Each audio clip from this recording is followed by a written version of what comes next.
ఇంతసేపు ఎక్కడికి వెళ్ళావే? మనలో ఒక్కరికి కూడా మనసు లేదని భయపడి, మనమెవరు మనుషులం కాదని భయపడి దాక్కుందమ్మా. అన్నయ్య వద్దు.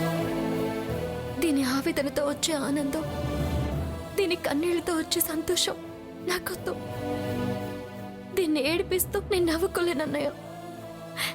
ఇది బాధపడుతుంటే నేను బతకలేను. దీన్ని నవమాసాలు మోసి కనకపోయినా నా బిడ్డ అనుకునే పెంచాను.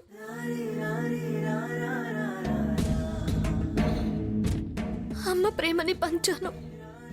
ఇప్పుడు ఆ ప్రేమని చంపుకొని అత్త అనే బంధాన్ని తెంచుకొని దీన్ని వదులుకోలేను.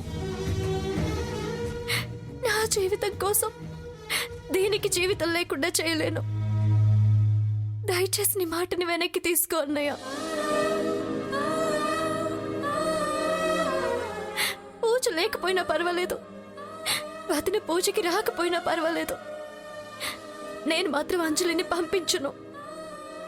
నేను పూజ నాపలేనమ్మా. నా చెల్లెలు పూజ చేయాలి. ఆ పూజకి నా భార్య రావాలి, నిన్ను ఆశీర్వదించాలి. నీ దోషాలన్నీ పోయి నువ్వు 10 కాలాలు చల్లగా ఉండాలి.